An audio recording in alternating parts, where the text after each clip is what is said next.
Yeah, it's one thing to be conscious of the resources that are going into a new build, but like when all of a sudden you're talking about just throwing perfectly good stuff in the garbage just because you want something that looks a little different, or it is like a greener product maybe itself. Yeah. Welcome to the Fine Home Building Podcast. If you listened to last week's show, you might remember that Rob and I convinced Justin that he needed to put drywall on the ceiling of his garage shop where he was not planning on finishing. So we're here this week without Justin. I'll be your host today. My name is Brian. I'm the design editor of Fine Home Building, and I'm here with Rob Yaget, our editorial director, and Matt Milham, associate editor. Yeah. Hey. What's going on, guys? Not much. Let's stay on Justin for a minute. So Justin really is out of the office this week working on his garage shop. Yeah. So back up just a little bit. Yeah.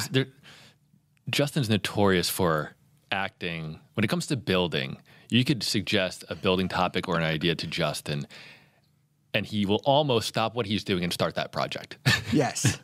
Like for instance, Brian, you were walking around his attic one day, right? And you said, you know what, you should probably put a dormer over in this space for the bathroom. And like his response or his reaction was like, do you think we should start it today? Yeah, could the two of us get this done by the end of the day? Yeah, totally. So Brian, so we he mentioned dives in like no one else. Yeah, like no one else. Yeah. So you had mentioned the fact that, you should probably drywall the ceiling in your shop. And I think on the way home that night, he stopped and picked up drywall. And he came over and got the drywall lift that is at my place. And so that's what he's doing this week, I believe. Yeah. And he did plan to take the week off to work on his house. I think this just changed his plans a little bit. Yeah. And if you want to keep up with what Justin is doing, you can follow him on Instagram at MrJFink.com, and I did look at his page to see what he was .com, but Mr. J Fink. Yeah, you guys know I'm not too good with the social media stuff. At Mr. J Fink at right. Instagram. Yeah. .com. So I did look at his page, and I saw this charming photo of Justin and a young woman. I don't actually know how old she is, but I'll just say young woman. No big deal. And they're no big deal. And they're covered in dust from cellulose insulation with the respirators on, big smiles on their face. And so knowing that neither does Justin have a sister, nor would Justin's sister be smiling at the end of a day of blowing cellulose, nor would a friend be smiling at a day of blowing cellulose, I'm thinking some love happening over there too. I'm just going to jump right to that. I love the fact. New love. I love the fact that we're talking about Justin's relationship status on the Fine Home Building podcast because he's going to be super mortified. Yeah, and I think that's the theme of this show today. Yeah, and whoever this young woman is. Yeah. If she's smiling, her delight at all. Yeah. If she's smiling while covered in that stuff, keep her. Yeah, right. Yeah. So here's a more pertinent question, but staying on the theme of Justin, they were blowing cellulose. I think Justin has a flat spot in this vaulted ceiling, and he was filling the flat portion of the ceiling with cellulose insulation. And I did notice that in the photo. Matt, did you by any chance see this photo? No, I didn't. Okay, so I did notice it in the photo. Justin's wearing a kind of paper respirator. Yeah. And the woman in the photo is wearing a respirator with some cartridges. And I know that you have bylined a story in our current issue about respirators. Yeah. And you found, or maybe had actually struggled to find some interesting information. Yeah, so, it was a lot more complicated than I thought it was going to be. Yeah. Can you tell us a little about that? Yeah. What do you want to know exactly? I mean, are we talking about particulates or just like the broad strokes? I think it comes down to, so I try to do things right. Yeah. And so when it comes to choosing a respirator, I want to choose the right respirator for a given job. And oftentimes I'm just like, N95, like paper respirator, that should be good enough. I think I'm good. I think it fits well enough. Yeah. But I'm not sure. Yeah. So when it comes to like selecting, like just choosing a product, like Brian mentioned, you're doing one application. There's a whole slew of types of respirators out there you could be wearing. Yeah. What have you found when it comes to like guidelines or anything like that as to make the right choice? Yeah, it's really hard to say like that there's like kind of like a one size fits all solution for any particular thing, because they'll always tell you go and get your air tested. And that's something that people aren't really going to do, probably, especially if you're a DIYer. So you can go to the manufacturers of whatever product it is you're working with, and maybe they'll be able to tell you, what they would recommend for that. And, you can probably work safe with that. But I mean, if you're just dealing with something dusty, like they were with this cellulose, and, if you're sanding or something like that, then yeah, those paper mask respirators pretty much do a great job as long as they fit right. And if it's fitting right, a lot of times if you wear glasses, right. Because if they're fogging up, then it's probably not fitting right. I mean, it could just be your sweat. I mean, if you're working up in a steamy attic, you could be steaming up from that. But yeah, as far as like rules of thumb, I don't think there really are any. You walk into the store and the ones that you see probably most common on the shelves are those like, the cartridges that have like a pink cap and like a yellow band around them that fit in those little like quarter mask or half mask reusable respirators, are pretty ubiquitous and they cover a lot of stuff. Is that the best option? Depends on what you're working with. So is there a comparable performance between a lot of those disposable masks and like the reusable cartridge style respirator? Because when I think about like some tasks, I think, if I'm going to be spraying like some noxious paint or whatever like that, I should step it up and get a cartridge respirator, because that seems a little bit more legit. Yeah. But is that a guiding force, or is it just? It can be. It depends. So those masks, the half mask, whether it's the paper one you throw out or that reusable one, the rubber one that looks kind of cool and makes you look like, you know what you're doing. Yeah. Something from Batman. Yeah. They're the same protection factor. They both have a protection factor of 10. So if you're using that half mask and you just have, particle filters on it, it's essentially doing the same thing that disposable mask is doing. You can get those disposable masks with like a little bit of carbon in them. And so that'll like handle like some like noxious fumes. It'll just knock them down, but it's not actually like stripping anything out. It's mostly just making it so it doesn't smell as bad. But with those cartridges, you can get ones that actually will strip out some of those like not just fumes, but like vapors and stuff like that. So if you have noxious stuff coming out of that paint, it can knock it down. But you got to make sure that the whatever compounds you've got in your paint or whatever it is you're working with are actually listed on that cartridge. Right. Which, you got to do a little bit of research. Just because it says that it's a paint respirator doesn't mean it's going to work with 100% of kinds of paint. Yeah, so this is I think the thing that was so interesting for me about the research you were doing wasn't necessarily because I'm not working on a specific project right now, I wasn't getting necessarily to like what mask do I need for what, but the fact that it's really that challenging to figure that out sometimes. Yeah, I mean, it just made me kind of like question, wearing a respirator at all. Well, I think, because I think what you found, you mentioned it early on, was that if you really want to be, I guess, quote, in compliance with manufacturer recommendations, you really should have your air tested. Yeah, and like you said, like no one's getting their air tested. And how do you get your air tested? You get it tested mid-job? Well, that's another sort of like slippery thing there. I don't think that in the regulation there's anything that says exactly like when you have to get your air tested. They just recommend getting your air tested and then, basically working from there to figure out exactly what kind of a respirator you need, both the protection level and the kind of filters you would need, say, for a specific contaminant, or if you have to jump to like some sort of supplied air system. And they say really to be safe, if you want to be safe, you got to go to some sort of supplied air respirator. Right. If you're not going to get your air tested. Yeah, like so if you can't prove that it's within a window to use a disposable respirator, then you should use an air supply. Yeah, so you need oxygen tanks. Yeah. It's not even like an oxygen tank. I mean, they could have these supply line respirators where you just have like a pump basically feeding you clean air from outside in a clean area. Wow. Yeah. I kind of needed that the other night. I was working on my attic, and I was like disturbing some fiberglass bats. I think I mentioned it to you, and it's like I was doing some minimal work. I was actually installing roof venting beneath the roof deck, and I was foaming as they hit the eave. I was kind of foaming those that little joint in place, and I was pulling back the existing bats that are in the floor, and I thought like nothing of it, like no big deal. I'm not really disturbing too much of this insulation, and then I started like coughing. Start coughing. Like half an hour later, I was like, Yep. What an idiot. That's my experience so many times. Like I think that there's clear. Yeah. And then all of a sudden I'm choking, I'm coughing, and you can feel it in your lungs. Yeah. So I want to hear about your both of your projects in a moment, but I got to get back to hosting for a second. Yeah, host away, man. You're killing it, by the way. Watch out, Justin. Sorry, Justin. It's over.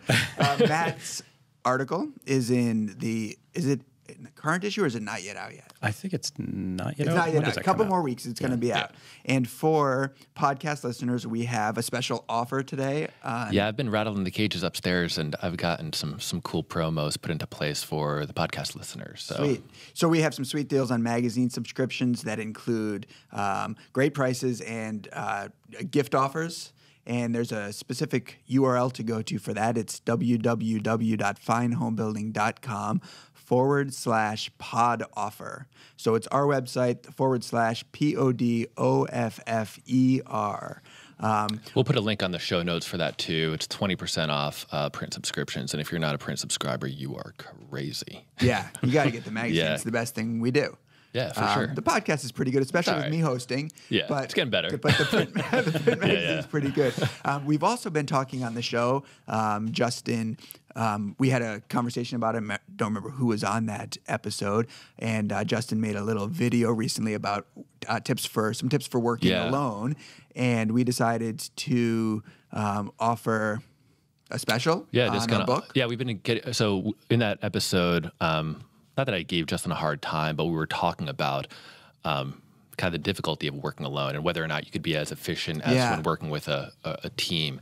And so we referenced John Carroll's book, Working Alone, on that podcast. Justin has created some content on about the projects that he's been working on, that he's been using some of the tips from the book. And so we've been getting lots of questions about the book itself. So I got approval to kind of give that at a discount to our podcast listeners as well. Sweet. So if you're interested in Working Alone by John Carroll at a nice price, go to tauntonstore.com/pros. So that's the website where we sell all the Taunton products, and /pros is where you'll find this book. I did see some really interesting comments about this topic, and I can't remember where I saw them, whether it was on the podcast page or our Facebook page, when people were, and there was an interesting debate happen where a few people were saying that they really do like working alone because they really want to control everything quality and how everything is done. Other people saying that. And actually having some statistics about how a second person, doesn't double your productivity. It adds 150% to your productivity. I found that kind of interesting. Yeah, I had that conversation at lunch the other day when talking to my father because we'll get back to my project, the remodel, because I did trim all the dormers and all that kind of stuff solo the other weekend. But then I did kind of get a hand from my father when doing some facial work where I had really long PVC boards. And so the topic kind of came up again. And his experience, again, my father's been a builder for almost 40 years.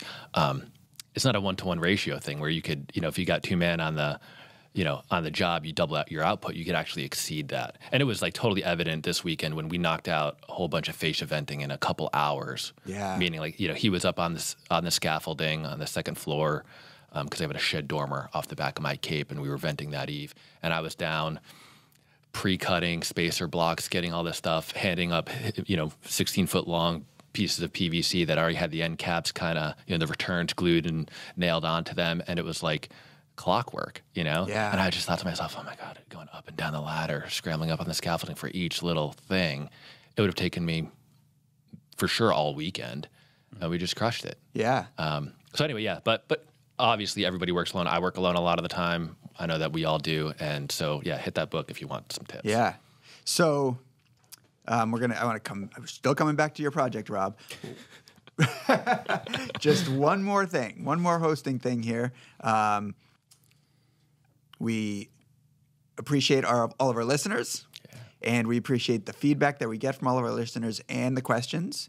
So this is just a reminder to go to iTunes and to rate the show if you like the show so that we can spread the word. And if you'd like to ask a question or give us feedback, and you'll see we have some great feedback today from listeners, email that stuff to fhbpodcast@taunton.com, and I will remind you of that of that email address again at the end of the show, fhbpodcast@taunton.com, for questions, comments, and concerns. If you just want to vote for me as the new host of the show, Here it goes. you can send that to that website too. Yeah.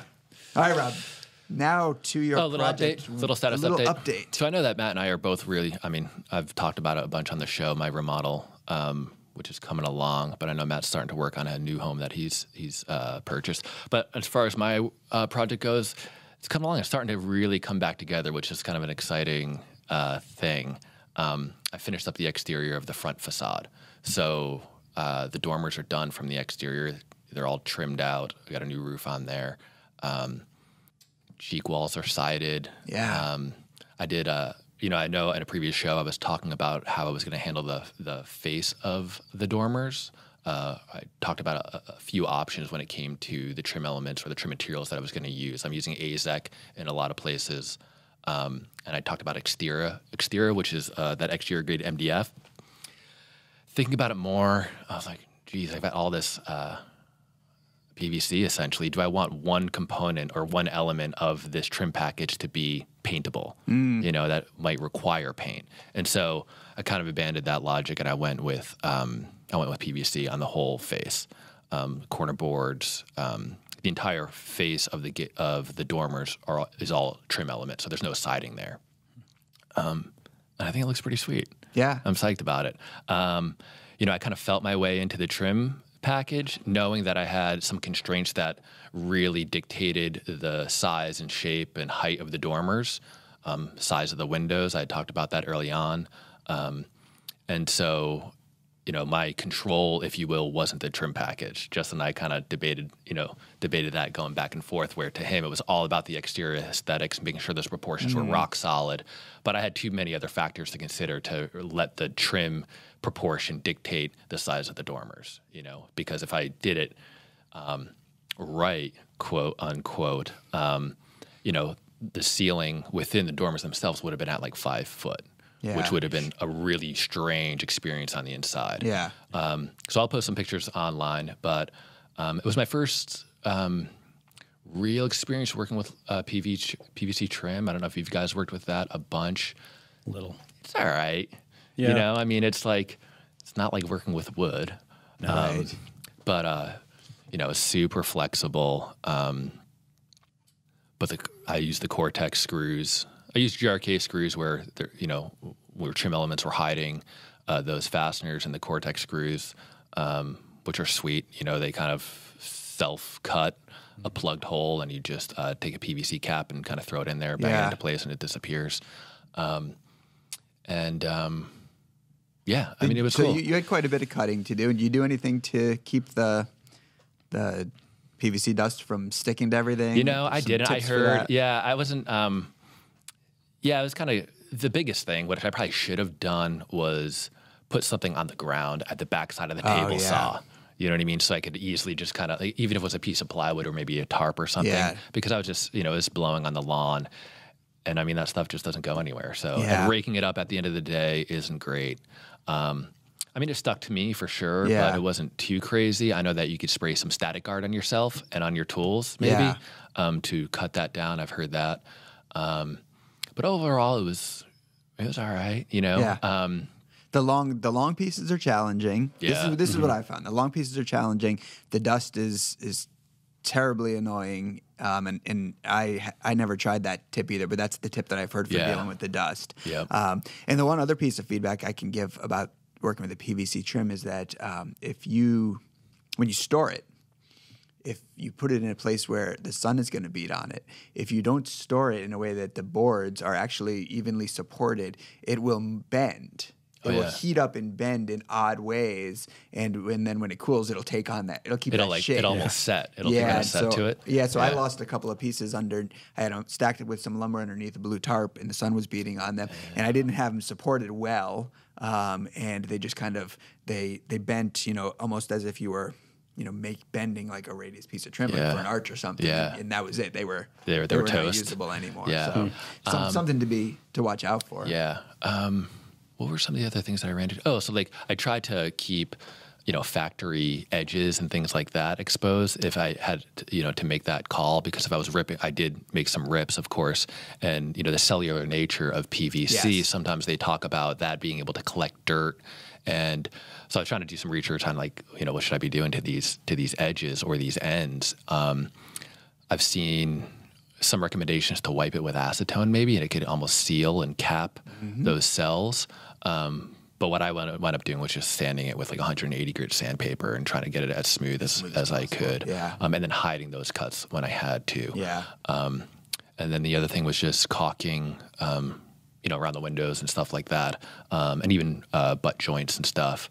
I used a caulk by OSI. I think it was OSI Quad Max, which is supposed to be super flexible. It's like a curing, it's not like a water-based product. I don't really know what the base is, but it doesn't work like a water-based, or like a latex, painter's caulk where it's just like easy to tool and all that kind of stuff. But it does seem super legit and strong. And so, and I use that to even, there was a couple instances like where I put the sill in place that I made out of PVC that I didn't really have an option but other to screw through the face. And I was able to just kind of, I used trim head screws, so the hole was really small, and I just kind of capped those, or I just kind of filled those little holes with that caulk and was able to kind of wipe it out, and it totally disappears. Yeah. I did vinyl. Awesome. I did vinyl on the cheek walls. Yeah. As I had been debating. I think we get into a little bit of that in a reader feedback question about using, PVC trim elements, because I had talked about maybe trying to, eliminate J channel, by rabbiting the corner boards and all that kind of stuff. And I abandoned it. You know what I mean? I was like, this is crazy. And just if you match your J channel to the thickness of your trim exactly, it goes away. Yeah. You know what I mean? Standing from the ground, of course, looking up at the dormers, you hardly see that faint little line. Yeah. It's when when that J channel sticks proud of the trim, which is often the case in like a retrofit instance, like where they just come back and they wrap coil stock around pine boards around your windows, put a big beefy J channel on there. That's when it really starts to look pretty bad. But if you get those materials in alignment, kind of disappears. Yeah. So speaking of vinyl, you've talked about this before on the show, but you have your house is sided in vinyl over wood clapboards. Yep. And you considered removing the vinyl. You even removed it from one part of the house for a little while. I started down that road. Yeah, and you decided to not go any further down the road. You put the vinyl back up on that part of the house, and you're leaving it alone. Now, Mr. Milham over here finds himself in a similar situation. Yeah, it's so weird. I mean, I keep finding out more and more about this house. I've had it about 2.5 months or so now, and it's a 50s ranch style-ish house. It's kind of like devoid of real form, but it's not a bad looking place. But it is sided in vinyl, and underneath that, I've discovered poking around. I've got, I think, an inch of EPS foam, and behind that, Homebuilding, and that is essentially the sheathing. And so it's just like lead-in bracing or cutting bracing. I haven't actually seen what kind of bracing. Are there clappers beneath that foam? There maybe. I haven't done enough inspection. I haven't gotten that far yet because it's a little destructive, I think, to get behind there. But yeah, what sort of clued me in to begin with is the fact that the window trim is sort of behind the siding itself. Like the siding is proud of the trim. So I was like, there's got to be water getting just dumped back there. Yeah. I got to do something about it, but I haven't figured out what yet. I mean, the long-term plan for this place is just to rip all of that off. As much as, I don't want to dump vinyl in a landfill. I don't know. There's too much stuff going on there, and it has to come off anyway, and I'm not going to be able to put it back on exactly the way it is. Yeah. What condition is the vinyl in? Is it like faded out? No, it's relatively new. I think it was, the lady we bought the house from gave us the warranty on it. I mean, I don't think it was installed more than 10 years ago. So it's relatively new. Yeah. So I'm guessing that the other siding is under there somewhere, that they didn't take that off, that this was just, an additional layer. And that's probably part of why it's all sticking out proud of that trim. So your plan is to rip it all back, no matter what, back to the sheathing, essentially, likely. Yeah, because also there's no overhangs on the gable ends. There's about there are decent overhangs at the eaves, but then like all these other walls are just flush. And again, because that trim is inside of that siding, it just like is creating additional problems. I think I assume. Are you getting? Is there evidence of leaks or rot or things like that? Not yet, not that I've seen. And I haven't inspected everything, and I haven't gotten into that wall. But they did put new cabinets in the kitchen relatively recently, and that's where that would be the biggest issue. That's the wall where that trim is really kind of an issue, because most of the other windows are new. So that's the only spot on the house where I've noticed that it's like really a potential problem. But just, getting in there and kind of trying to put some real insulation in there would be nice, because, they're 2x4 walls with bad insulation, as far as I can tell. And, I don't know that 1 inch of EPS foam is really doing a whole heck of a lot to seal off that house. So I thought you had similar situations, but you don't. Rob, your situation was more like, do I want to go through the work of taking good-looking vinyl down that's in good shape to do a whole lot of work restoring. Good-looking vinyl. That's funny. Well, because I acknowledge that. Yeah, I mean, I started down that path, but mine was again to repeat. It was strictly aesthetics. Yeah, and like this aversion to vinyl. Like, I mean, give me a break. I work at Fine Homebuilding. How could I have a vinyl-sided house and like show up at the office and write about the things that.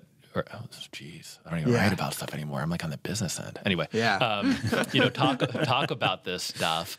And so, I started down that road. I was like, oh, sweet. I'm totally stripping this house down. I think there's clapboards back there. I'm going to restore them. I'm going to scrape them. I'm going to put a killer trim package on this house. And I was like, and then to the point, I was like, all right, so when all is said and done, I'm going to roll up my driveway. And what I see now is a pretty plain white, traditional white cape. Clean, crisp, and white. And all this work, all this expense, I'm going to go drive up that driveway and see a clean, crisp white house with maybe some enhanced trim elements. And so just, for budget reasons, for the time that I actually have to work on my house, I was like, this, and I was trying to be mindful. I was like, all right, I'm gonna put a boatload of stuff in the dumpster. For what? For just a house that appeals to me, you know what I mean? That is like more in line with my aesthetic. And so I just sacrificed that vision, and just kind of just left it as is, put the time, the money, and the resources into the dormers and into the second floor, which is going to have a greater impact on my experience of the house and the value of the house and that sort of thing. Yeah. So. Yeah, it's one thing to be conscious of the resources that are going into a new build, but like when all of a sudden you're talking about just throwing perfectly good stuff in the garbage just because you want something that looks a little different. Looks different, or it is like a greener product maybe itself. Yeah. And I mean, like it sort of loses its and greenness we've at talked that point. about this when it comes to vinyl siding, it's an aesthetic thing to me. I just don't like the way that it looks. In its manufacturer, I'm sure it doesn't have great, embodied energy behind it.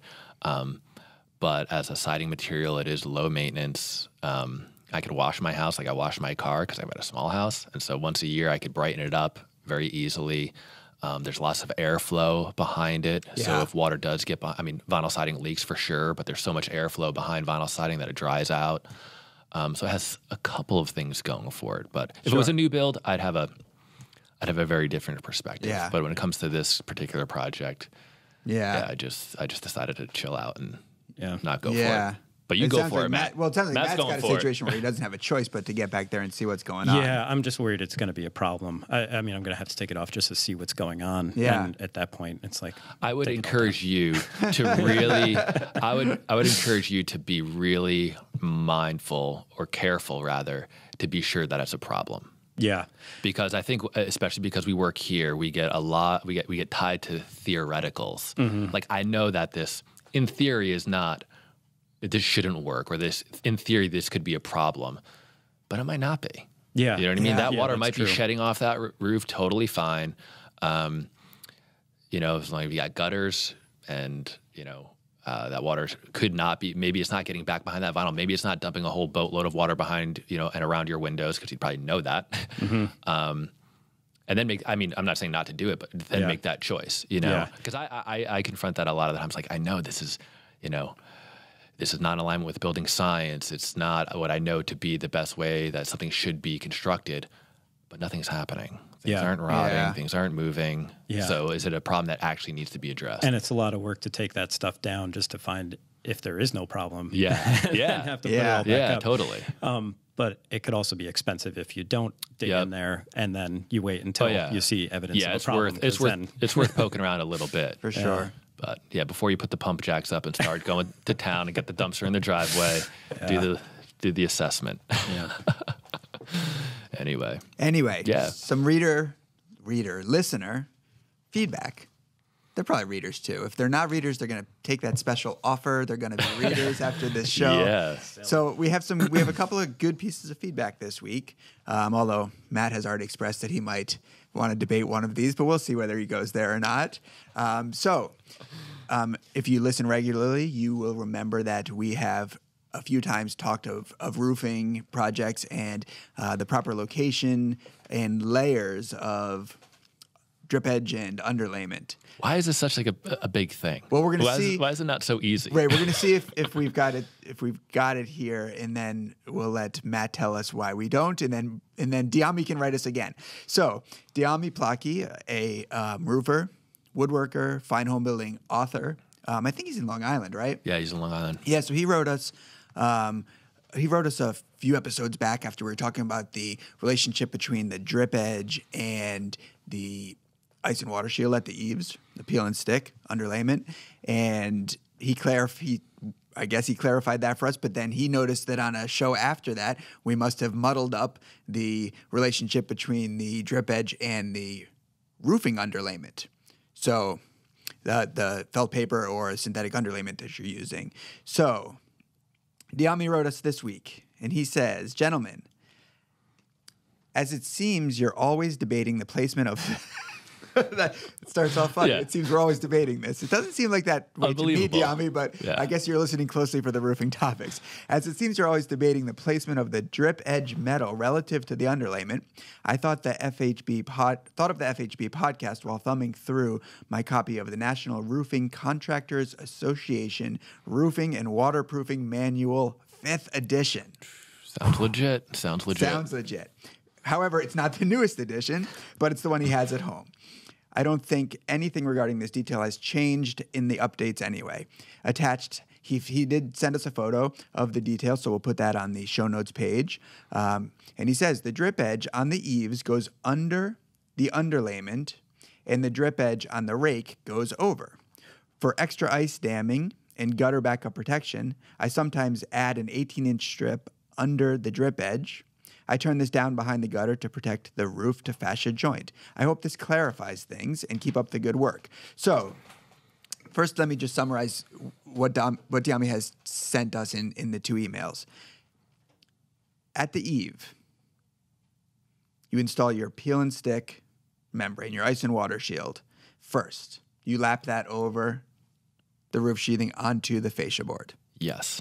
Then, you install the metal drip edge. Yes. Then you install your roofing underlayment, and apparently you bring that roofing underlayment down to the drip edge and place it on top of the drip edge. So that's where maybe I screwed up.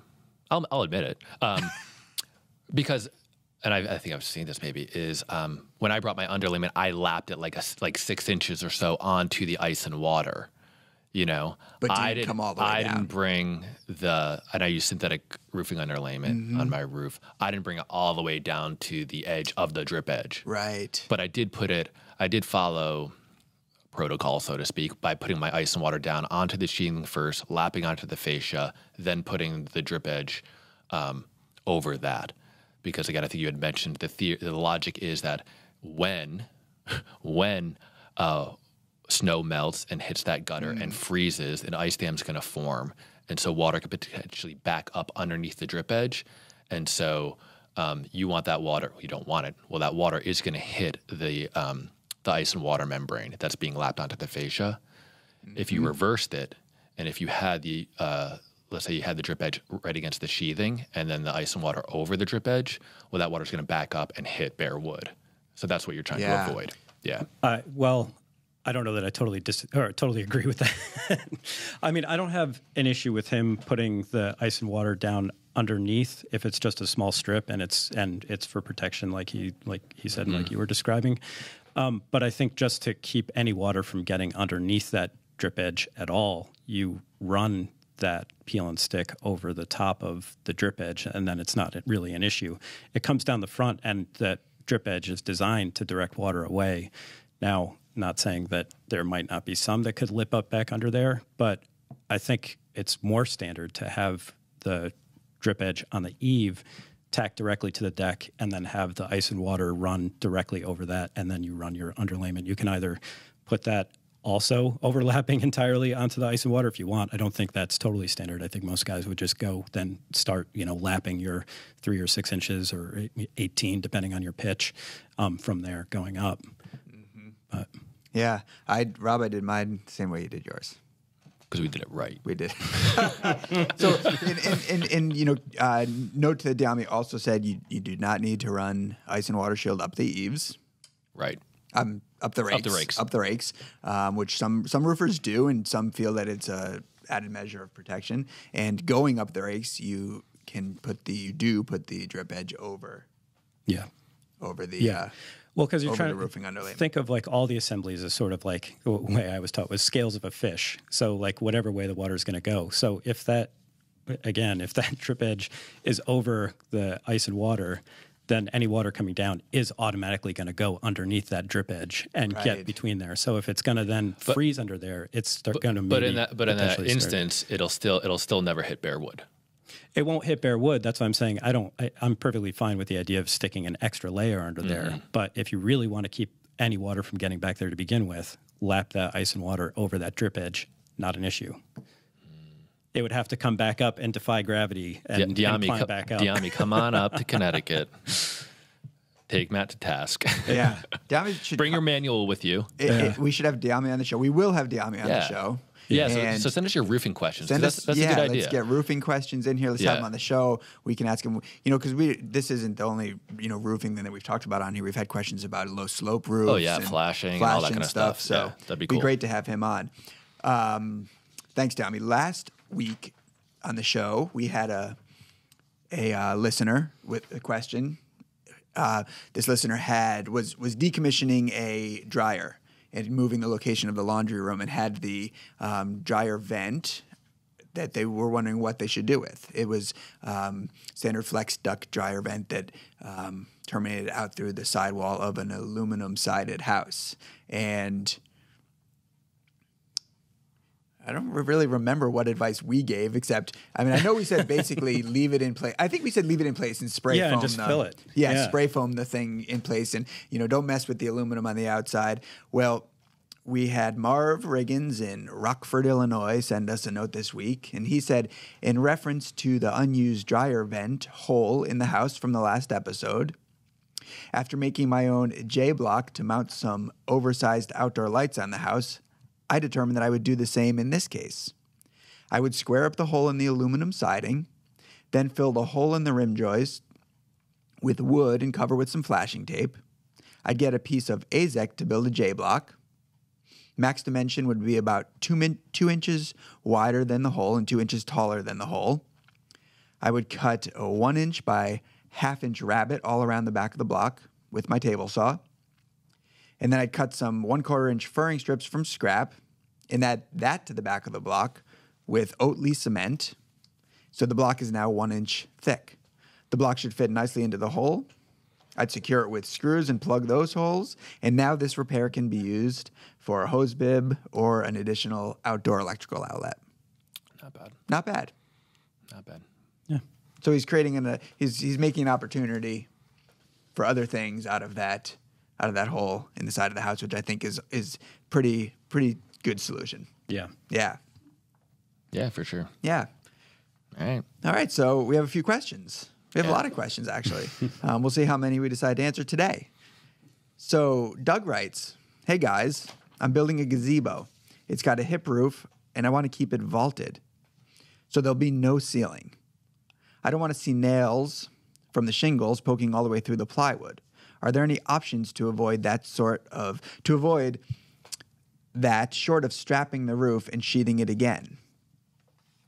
So I asked I thought the answer here was pretty obvious, and I asked a whole bunch of. Go ahead. Sorry, just to clarify. So, all right, so he's building the gazebo. He's not re-roofing a gazebo. He's not. He's okay, building so he's building from and scratch. he's going to see the. Okay, cool. He's going to see the sheathing from the underside. He doesn't want to see roofing nails. He's going to have nice beams up there. Yes. Yeah, nice roof structure. So he wants to kind of celebrate that. That's cool. So I asked a few people about this to see if there was anything I wasn't thinking of. I sent a note to a couple of our contributors, Mike Gurdon and Paul DeGroot and Steve Basic, and said, "You guys have any details for this that aren't the obvious ones?" It turns out, no, they didn't have any details that weren't the obvious ones, because this is a pretty common detail if you think about it. Not only in outdoor structures like a gazebo, but think about all the homes across the country that don't have boxed eaves, that have exposed rafter tails. Right. It's the same. It's the same thing. Yeah. So what's typically done, Doug, is that there's first a decorative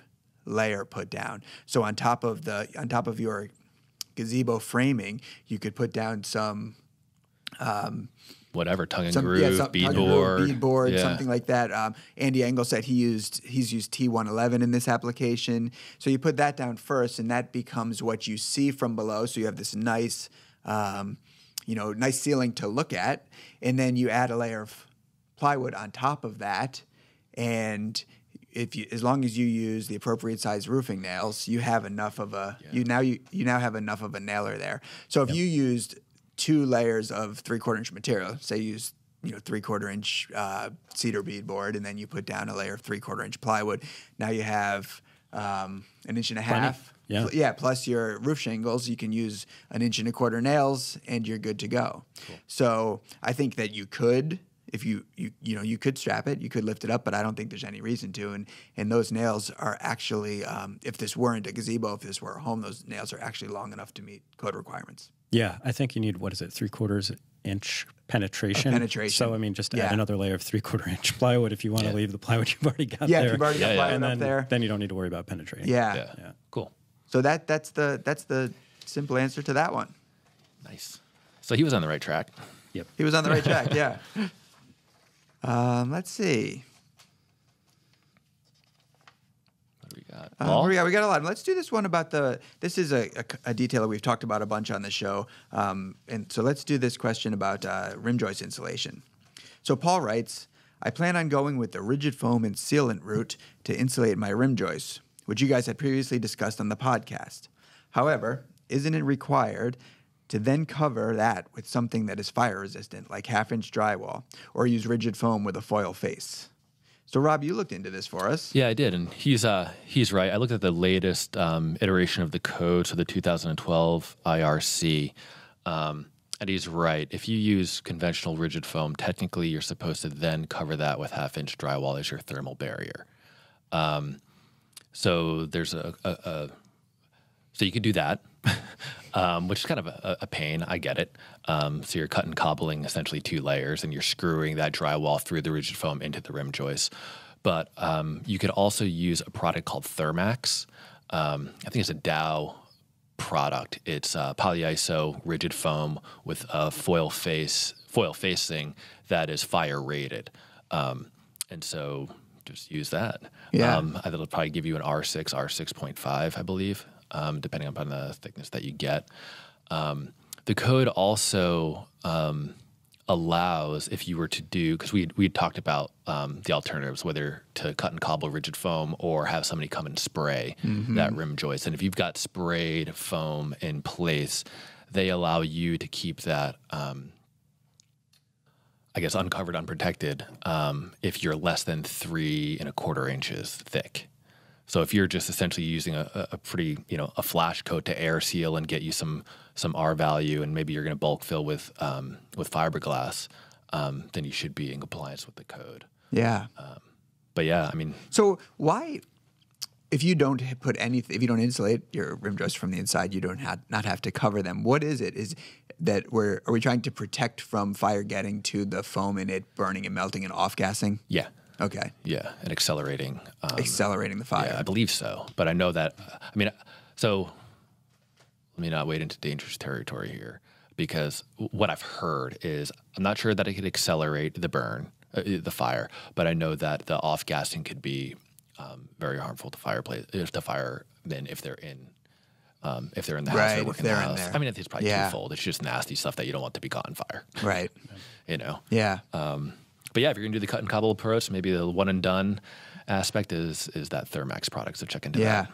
So, Paul, one tip I can give you if you've never done this before, and maybe this is obvious and maybe it's just maybe I'm ignorant, but it took me a while to learn this when doing cut and cobble. Leave some space, like cut your pieces, a 1/4 inch shy of what you need on maybe an 1/8 inch on all sides, so a 1/4 inch, width and length, to give you really give you enough room to get it up there, hold it in place, and then foam around it. I was doing a bunch of this in my rim joist and in some other locations, and it took me a while to realize that cutting the foam to fit really was, number one, there was no reason for it. Number two, it often was hard to actually get it where you wanted it. And number three, you couldn't foam it into place very well. Yeah. So you really there's no actually gap need a to put gap anything. around it. Yeah, for sure. You need a gap. Yep. So one last thing on that topic. If anyone's running into the issue, running into complications with their building inspector, you could reference all this info at in the code book. It's under R316.5.11. In the 2012. Sounds legit. Yeah, in the 2012. I could also give you, we'll put it on the show notes put it on the page. show We'll notes, put the yeah. links and the code, specific code for 2006 and 2009. yeah, Yep. great. Cool. So I thought we'd get into something a little basic on today's show. We tend to talk about some pretty advanced stuff on here, building science. We dive in pretty quick and deep. Well, Pete wrote us a question. He says, I've got a simple one for you. I'm a DIYer building my skills, and I've always wanted to ask a pro which of the countless variety of studs to buy from the yard or home center. I mean, there must be a reason so many options exist, and it makes me wonder which to use or if it matters. Well, it matters. They do it for a reason. Yeah, there's a bunch of different reasons that it matters, I guess. There are code minimums. It depends on what you're building. I mean, if you're just building a shed that's not going to be lived in, you may not have to meet the same code requirements that you would if you're building a house. But if you're building a house, your code minimums are number 3, standard or stud grade. And that's, I wouldn't say it's low grade lumber, it's allowed. But if you want something that's straighter and flatter and probably a little bit easier to work with when you're trying to do your finished materials. I mean, if you don't want wonky walls, as I have in my house where I'm ripping down drywall and trying to straighten everything back out, it's helpful to work with a slightly higher grade lumber. And then the different types of wood also have different strength ratings. So, I mean, if you're looking for something that's just going to be kind of like relatively bulletproof, I mean, you can go for the more expensive varieties. I would probably almost definitely go with something that's kiln dried and surface dry. It'll say right on the stud. I mean, they have these grade stamps and they explain exactly what all the little things are. It tells you the mill number. It tells you the species, SPF or Doug fir, hem fir, whatever. And if it's surface dry, it's surfaced basically planed down to its finished dimension. 2x4, as we know, is not a 2x4. 2x6, not a 2x6. Did you hear? Sorry, I'm going to dive in right here. Yeah. Sorry. But did you hear that there was a lawsuit, I think, against either the Home Depot or Menards or something like that for false advertising because a 2x4, as they label and market a 2x4, is not actually 2 inches by 4 inches, that there's an actual lawsuit around that? Yeah. Mind blown. All right, continue. Sorry. Ridiculous. Yeah. Keep going. But yeah, so it kind of depends on the application. So it depends on how many stories you're going up. You can get away with 2x4s in some applications. Others, you have to jump up to a 2x6. If you're going for a really tall wall, it's hard to find really straight lumber nowadays. So you may want to go to an engineered product like an LVL or LSL stud. Different companies, Weyerhaeuser, BCI, or Boise Cascade, they make different products to kind of serve that. And I don't think either of those manufacturers either would say that this is something you're going to want to use throughout your entire house because those are more expensive. But if you're building really tall walls, you may want something like that because of the strength and also the straightness. I mean, those things are going to be pin straight every time. Yeah. And we're using them in this year's Pro Home as well. We're using some LSL studs where the builder wants dead flat walls, like when you're in the kitchen, for instance, or stairwells where you've got really tall single plane walls. And those LSLs, I was super surprised that they come in like 24-foot lengths, like just dead straight. Yeah. So yeah. Cool. Yeah, it's nice stuff to work with, unless you have to hand drive nails into it. I think. Yeah. It's hard. Yeah, and don't let them get hard. wet. That's what I've heard as well. Like Don't if let they're 'em get wet. don't let them get wet. Don't let them sit there on the deck in a puddle of water because they will swell. Okay. I mean, we had that conversation I think recently around plywood and OSB, and essentially what these LSL, laminated strand lumber, so they're not like chips essentially that you see in OSB. They're long strands, so it gives it that strength. But yeah, they're not. You shouldn't be letting them get sitting in water. Right. Yeah. So, Matt, and maybe I'm wrong here. Maybe it's only the big box stores, but I feel like at least at the big box stores, there seems to be more variety of 2x4 studs than of the other framing material. Is that true? That may be the case. I don't know. I didn't really look into that. Yeah. I'm sure they do have a lot of 2x4 studs, and I did look a little bit to see what they had, and yeah, I mean there was quite a bit of variety. Again, I would say just go for kiln dried. You know, it doesn't matter if you're going for, you know, spruce pine fir or Doug fir, probably for most projects. But I would definitely go for probably a number 2 stud. I don't know that I would go for stud grade. It's not that it's going to be bad. It's just you're more likely, I think, to get straight stuff if you're working off of a better pile to start.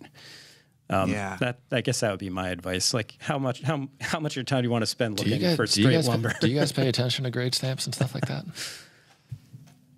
You know, or are you looking for straight stock? That looks good. Yeah. That's what. But you're I'm going to want to to crown your boards and all that anyway. Yeah. So, you're always picking through. Yeah, but I mean, if you're just buying stacks of lumber, and you're getting like just units delivered to the job site. Right. And I don't know if I doubt that's the case with him with what he's doing.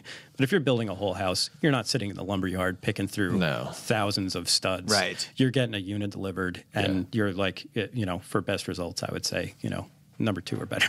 Yeah. Yeah, it's funny how on a bigger project you call the lumberyard and you just order and you take what you get, and how much time I can waste looking for a good board when it's a small project. Right. How long I can spend in the aisle of the Home Depot picking one board. Yeah. All right. Anyway, thanks, Matt. So let's do one more here. I think this is a nice unanswerable question. So we may as well tackle it. Yeah. Perfect for us. Brett writes, first off, thank you so much for your love and appreciation of fine home building. I'm a first-time homeowner, and I can't tell you how much I've learned from you over the last year. Our home was built in the 1950s in the Bay Area. The walls are textured, and we absolutely hate it.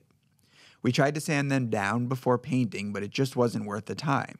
We eventually repainted using a very light color to try to hide the texture as much as we could, but it's just not cutting it. We looked into skim coating the walls, and of course it's fairly expensive, and the results can vary. I should also mention that I'm fairly sure the walls are not insulated, or if they are, it's done poorly, because in the winter the walls are cold to the touch, and in the summer they're very hot. We've considered just knocking the walls down and replacing them with brand new drywall. I think he means tearing the drywall down. Yeah. Don't knock them down, Brett. And then we have the option to properly insulate and get smooth walls. The only kink in that plan is that we're likely going to add to the house at some point, but probably not for 2 or 3 years yet. So the issue there is that the longer we wait, the more money we throw down the drain from a poorly insulated home. Ultimately, we're wondering if we should consider skim coating the walls or just tear out the existing drywall and start over. And of course, he's got that remodel factor. So looming overhead. This is, one thing, just one little note, he mentioned repainting the walls a very light color to try to hide the texture, and that's a good idea. Also a good idea to use flat or matte paint. That's true too. To try to hide the texture. So if you Brett, if you do end up keeping these walls for a little while, you could use, if you didn't already, you could use some flat or matte paint, and that hides texture and imperfections pretty well. I like that for wall paint anyway. And it looks good. Yeah. Yeah. I've even kind of backed away from eggshell. I just think like the flat kind of paint just has like a deeper, softer look to it, and the way that light hits it is just warmer, no matter the color. And now they have they used to not have matte; they used to have flat, and then it was right onto whatever the next sheen is. But now they have this matte that is some brands call it washable flat. Yeah. So you could actually, because flat paint you couldn't clean it all. That was why you would go with eggshell, or you just increase that sheen level because of the washability factor. But sidebar, which I think all that ceiling paint really is flat paint. Yeah. Or maybe even primer, because they know it's on your ceiling and you're never going to touch it and have to do anything to it. So I think it's just something else marketed as ceiling paint. So anyway. So what do you guys think? What would you do if you were in? I know what I would do because I basically was doing this right You're now. doing it. All right. Yeah. Our ceiling in our living room was just wavy as could be. I mean, you looked at it, and it was 3/8 inch drywall. And in the 60 years or whatever that it's been up there, it looked almost like the inside of a tent or something like that, like where it was sort of like just sagging down between every ceiling joist. Oof. And we ended up, there's really, and on top of that, someone had put some sort of texturing, I think, to hide the fact that all of that was going on, maybe distract from that. And that texture was just making things even more hideous. So our solution was just to rip it down. Our plans are to renovate just like Brett's are. Mm-hmm. But drywall's cheap. I mean, it's like what, like $10 or $11 a sheet, $30 in screws, a bucket of compound, and like the tape is, basically free. Yeah. It depends on, how comfortable you are trying to do it yourself. But I mean, as a DIY job, I don't know how, it would be considerably more expensive to do a whole house like that. I don't know that I would really want to get into that, but it's still not the most expensive part of a house. Yeah. And then you do all the painting yourself. It's relatively cheap. But I mean, for my project, it's a relatively small. It's like a 15 by 26 foot room, which was a little bit odd because you have a lot of weird cutoffs. But I think it took us, a few hours to hang the drywall, and my girlfriend is doing all the taping. So it's working out that side. That's my least favorite part of it. I wonder how extensive this project is. Like, how big is the home? I mean, is it just the exterior walls that are textured, or is it every wall in every room? Mm-hmm. And when he remodels, when he adds on, which walls and how many walls does he can actually need demo? Yeah. I was just laughing to myself because I just realized that I was going to say I need more information. Yeah. But I didn't do it. You didn't go there. But so if one thing, so let's talk about this. So I agree with Matt. It's not like this kind of work is outside his scope, whether it's, removing the existing wall and insulating and doing all that work. But what about this looming addition? Yeah. Should that be a factor in what he does? Well, I will say, just because I didn't bring that up, the fact that he's worried about the insulation, the cost of ripping all this out, insulating properly and adding the drywall back, it may be a wash. I mean, you may end up with essentially it would have cost you, $2,000 to heat this home for 2 years, or, $2,000 or $3,000 to, do this drywall job. So, I wouldn't let that be a motivating factor. Yeah. And the addition, it sounds like they're adding on. Mm-hmm. So, I mean, again, you could tie into, depending upon what this addition looks like, where it's going to be, that could be done with minimal damage done to the work that he would do. You know what I mean? Like if you're just adding on to a gable end, for instance, well, then that shouldn't really impact, the work that he does everywhere else. Right. Yeah. And if there are some walls that are going to be impacted, maybe he can, I don't know, can he make an insulation choice that made sense? Like if you use something like Rockwool, if you use Rockwool bats, could you take them out and reuse them? Right. During the addition, I'm not sure. I mean, you want to. I think that definitely. I know that he said that they absolutely hate the textured drywall, but I think the insulation is really the question. It's really the bigger thing here.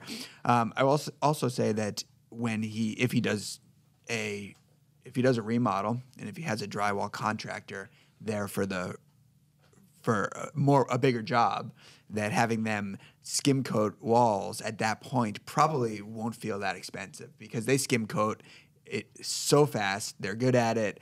I don't think it's questionable. I think it's if you have the skills to do it, I think it's a completely viable thing to do in this situation. And like I said, if they're already there doing drywall on the addition or whatever you're doing to the house, and then you just say, hey, can you skim coat these walls? Yeah. Probably won't be as expensive as he maybe thinks.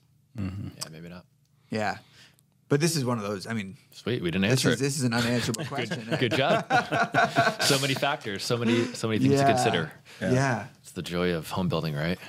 Yeah, and I don't know if he's doing this work himself, but it's also the joy, and you guys know this, the joys of doing large projects on your own home and living in the place and trying to sequence things properly while you're trying to live there. It's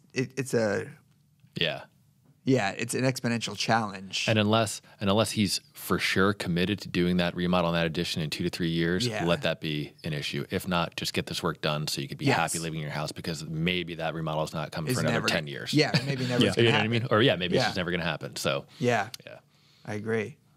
Cool. All right, fellas, I think we did it. Hey, Brian, nice job. Hey, yeah, thanks, Justin. Rob. Thanks, Rob. Justin who? Hostile takeover. Justin who? Justin who?